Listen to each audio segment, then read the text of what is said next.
Hi, this is Janet, and we're just a few days away from Passover, and then following that, Resurrection Sunday. You know, this is the season that is so significant in Scripture. And by the way, Easter Sunday or Resurrection Day is really what's called the Feast of First Fruits back in Leviticus 23, so bear that in mind. But what I want to do today is kind of clear up some confusion that I had before coming to understand the Hebrew roots of my Christian faith, and also what the church doesn't seem to get it yet either. So I want to help straighten this out. And that is, how could Jesus, Yeshua HaMashiach, the Messiah, be crucified and die on a Friday and then be raised from the dead on Sunday and still fulfill the prophecy in Jonah 1:17 that he would be in the belly of the earth 3 days and 3 nights? How could that be? That really is only 2 nights and 1 day. So how do we reconcile this? Well, it's very easy once you understand the history of the Jewish observance of the Feast of Passover, Pesach, the Feast of Unleavened Bread, and the Feast of First Fruits. Now, I want to mention that Jesus himself, Yeshua, said in the Gospel of Matthew that he was going to be in the grave for 3 days and 3 nights. He was having a discussion with the Pharisees, and they were challenging him and said, "Show us a sign." But as recorded in the Gospel of Matthew chapter 12, verse 39 and 40, he said this. He answered them and said, "Only an evil and adulterous generation seeks after a sign. And there shall be no sign given you but the sign of the prophet of Jonah. For as Jonah was 3 days and 3 nights in the belly of the whale, so shall the Son of Man be 3 nights and 3 days in the belly of the earth." So he had to have been in there that long to fulfill the prophecy, and by his own words. So how do we reconcile this? The confusion is that as we read the story of the crucifixion, death, and resurrection of the Messiah, it says that they had to get him off of the cross early before sundown because the Sabbath was coming. So they broke his legs, remember? Or they broke the legs of the thieves, but Jesus was already dead. So they said that Sabbath was coming. Sabbath is perceived to be Saturday, so we need to get something clear here. Sabbath is not Saturday. Sabbath means in Hebrew rest. It's the word Shabbat. So it isn't on a Saturday necessarily, it's the 7th day. So what day is that? We don't know, because the days that we have on the Roman calendar were established by Pope Gregory. Now, let's understand this going back to Torah in Leviticus and the book of Numbers. It talks about the holiday seasons, the festival, Passover in particular.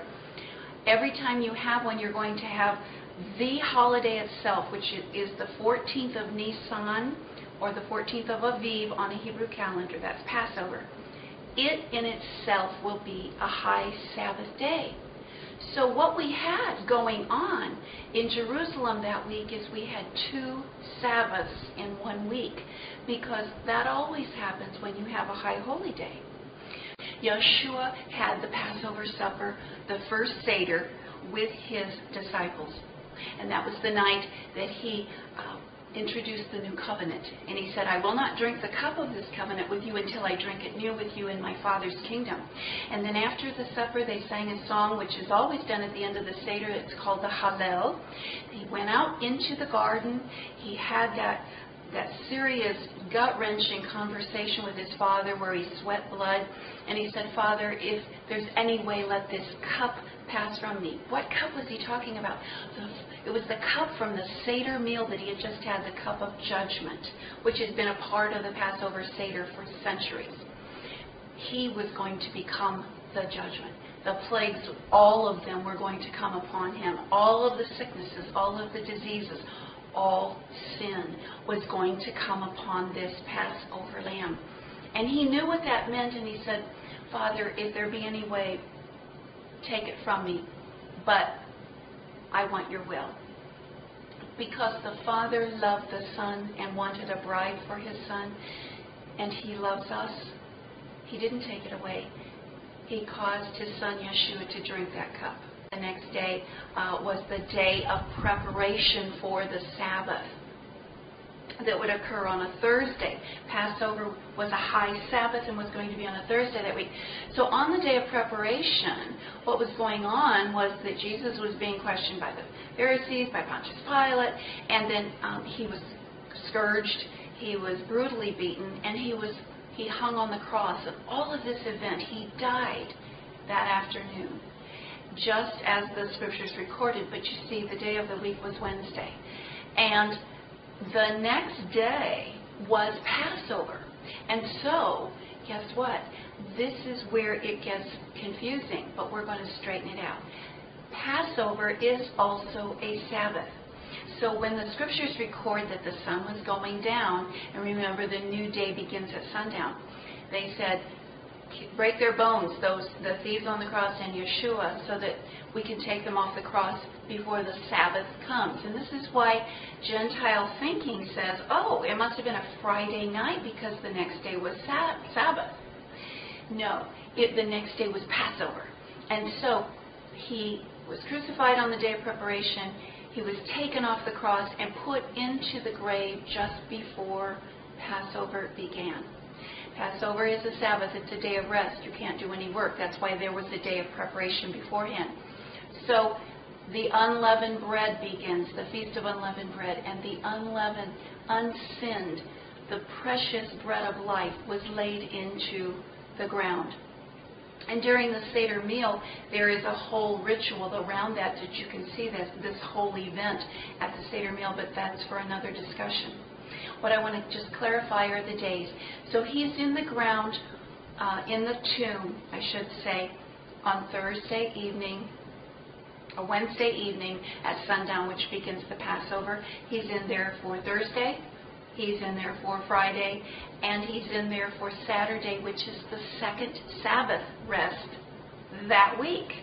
So, but he has been in the ground 3 days and 3 nights. And early on the morning of the first day of the week, which we see as Sunday, when the women took spices and oils to anoint him because they didn't have time before the Passover, they said it was still dark. So he was already gone.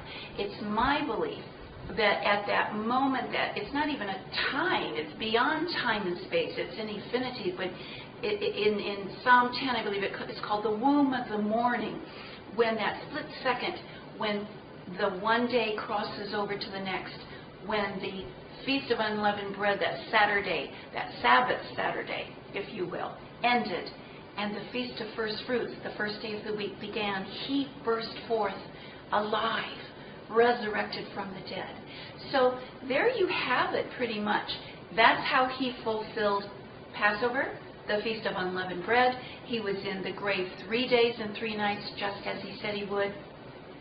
He fulfilled the Sabbath. He is the Lord of the Sabbath because he arose on a Sabbath, but it was also the first day of the week, which was the Feast of First Fruits, or as some observe it, as Easter.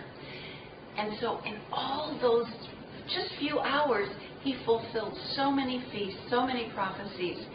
And when you understand how that works, there is no more confusion.